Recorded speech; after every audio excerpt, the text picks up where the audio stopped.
Ministri i Punës të Jashtme i Serbisë Marko Đurić deklaroi se mesazhi kryesor i raportit vjetor i Komisionit Evropian mbi progresin e rrugën evropiane është se Serbia është gati për hapjen e grupit 3 dhe se vendi ynë ka bërë përparim në një numër fushash. Đurić gjithashtu theksoi se Serbia mund të presë që Amerika të vazhdojë mbështetjen e saj për serbët në Kosovë në periudhën e ardhshme. Pas të gjitha bisedimeve mund të them se jam i kënaqur me faktin që Shtetet e Bashkuara kanë ndryshuar qasjen e tyre ndaj regjimit të Kurtit, tha Đurić dhe shtoi se shumë nga administrata Trump kuptojnë dhe flasin hapur pas dyrave të mbyllura për të kuptuar se çfarë gabimesh u bën në lidhje me serbët dhe Serbinë në vitin 1999.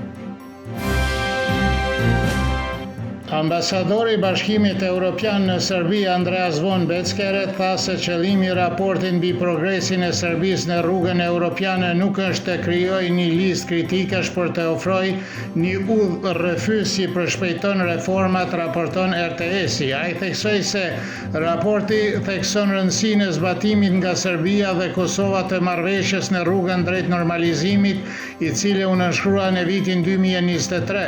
Dje kreu i delegacionit të Bashkimit Evropian ja paraqiti raportin Komisionit Evropian presidentes e Kuvendit Ana Brnabić dhe ministrit përkatës Nemanja Starović.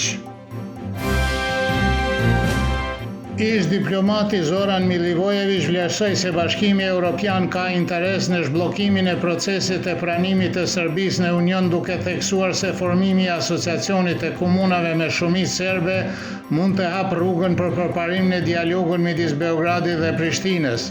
Milivojević tha për RTS se Serbia është e hapur për bisedime, ndërsa siç po hanai aktualisht nuk ka qeveri në Prishtinë. Sa i përket Serbisë dhe Bashkimit Evropian, ai shpjegoi se siç tha presidenti i Serbisë në fund të fundit është se Brukseli këmbgulni sanksionet kundër Rusisë.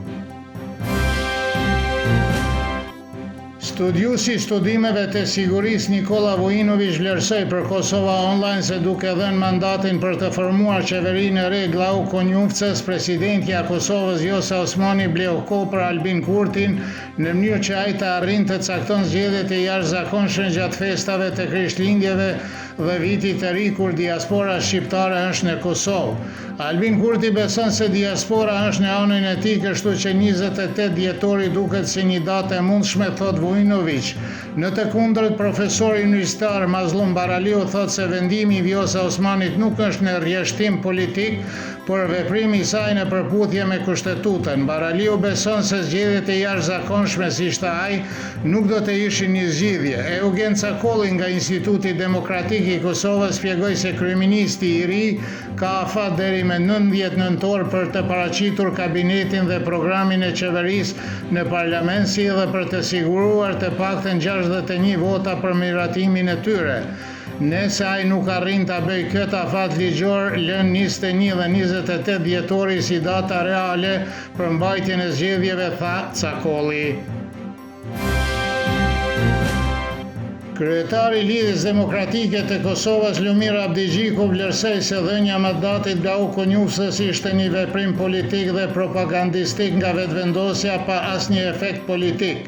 Deputetja e Lidhjes Demokratike të Kosovës Edita Tahiri vlerësoi se presidentja e Kosovës Vjosa Osmani dha mandatin për të formuar qeverinë e re kandidatit të vetëvendosjes për herë të dytë, sepse është e bindur se kjo parti do të mbështetes zgjedhjet e saj. Presidentja e Kosovës, përfaqësuesi i Partisë Demokratike të Kosovës Rashid Çalaj tha se zgjedhjet e jashtëzakonshme parlamentare janë të nevojshme për të dhënë fund sundimit të dështuar të Albin Kurtit.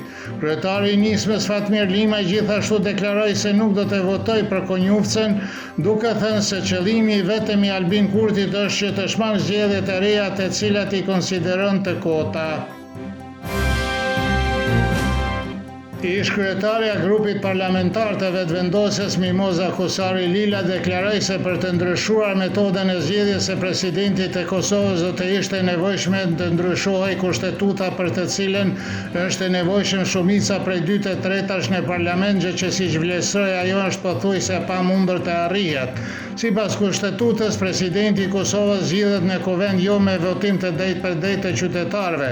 Kandidatët mund të nominohen nga 30 deputet dhe procesi i votimit zhvillohet maksimumi në 3 runde.